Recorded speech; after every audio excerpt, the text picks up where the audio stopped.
It's Balázs from Alpha Forever here, and I'm going to guide you through the latest development updates. If you are a user, then you can download the latest development build and have fun with this. And if you're not, then you have to wait for the official release to give these features a try. And then you can try the demo version, of course, without saving and stuff. So, anyways, we can jump into it and see what we can do with the latest development build.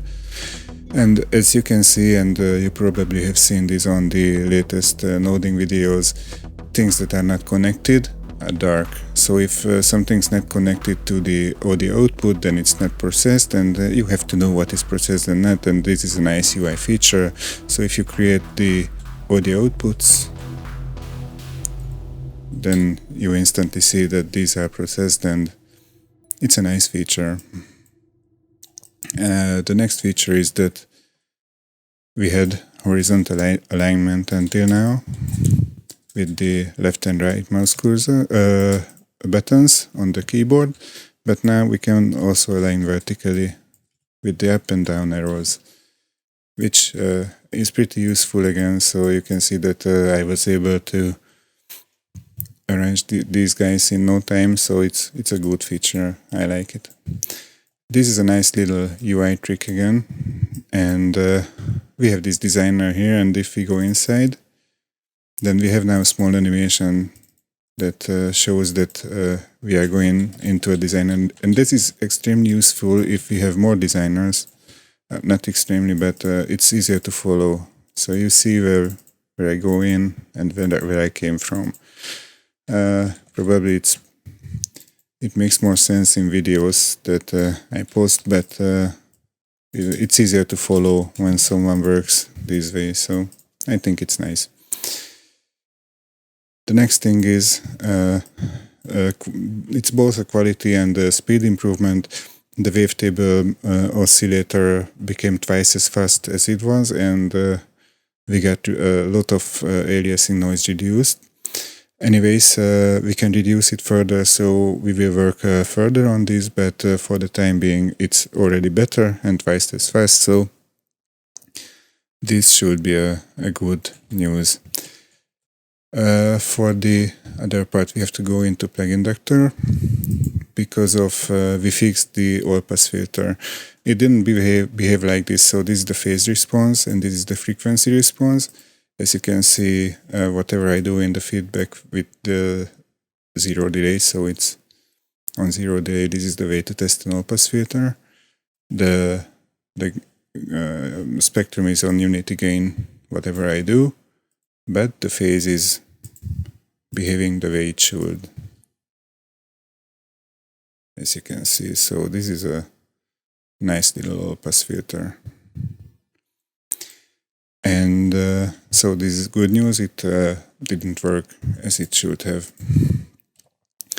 Now we can also check the filter 1P.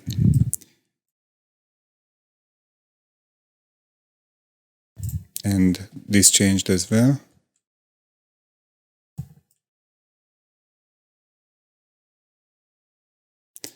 And this is the phase response, but here the frequency response is also different. We basically added the TPT trapezoidal integrator to the circuit of it.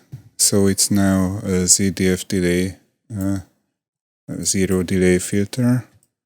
And we also added the TPT workflow to this 2P filter.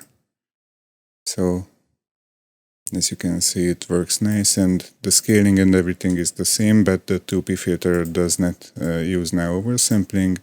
Let's jump back to Ableton and take a look at what we have. Yeah, converters. You see me converting these guys lots of times, so there's many times need to convert from pitch to hertz, millisecond to hertz, and from now on we don't have to do the math. This is a shortcut. And yeah, this is good news.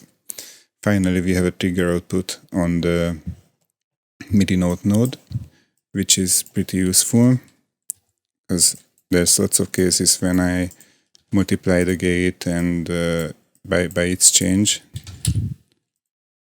This was the way to get the trigger from a gate.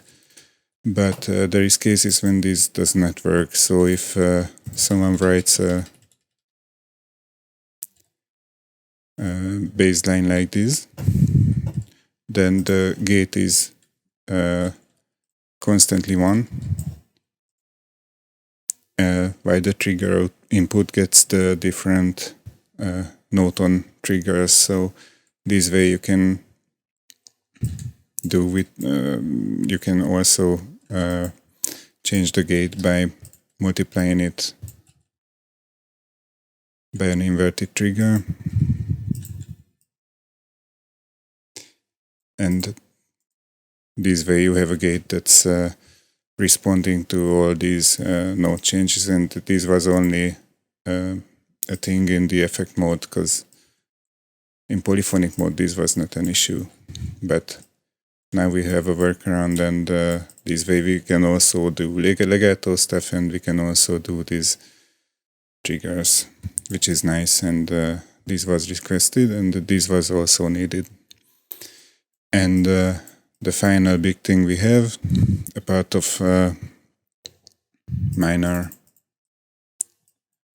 bug fixes, is that we have these dark open and save icons here, and clicking on them, wow, you can see that we have FXP files here, so we can load the presets we want to, and we can save the preset with all its settings. So you can see that the window size changed, and if I reopen this preset, it will jump back to the size it was before. And this saves all the settings, so if it's polyphonic or if it's effect or everything. So this is a proper FXP saver and opener. So yes, this is it for this development build. These are the new features we have. Currently we are also starting to work on new notes and some new features, and we hope they will make you fun, and we also hope that these features will make your life easier. And soon we are looking forward for a new release, but we still have to do some work until then. So thanks for watching, guys, and I hope you will have fun with the new features, and just give this development build a go and have fun with it, and happy noding. Bye bye.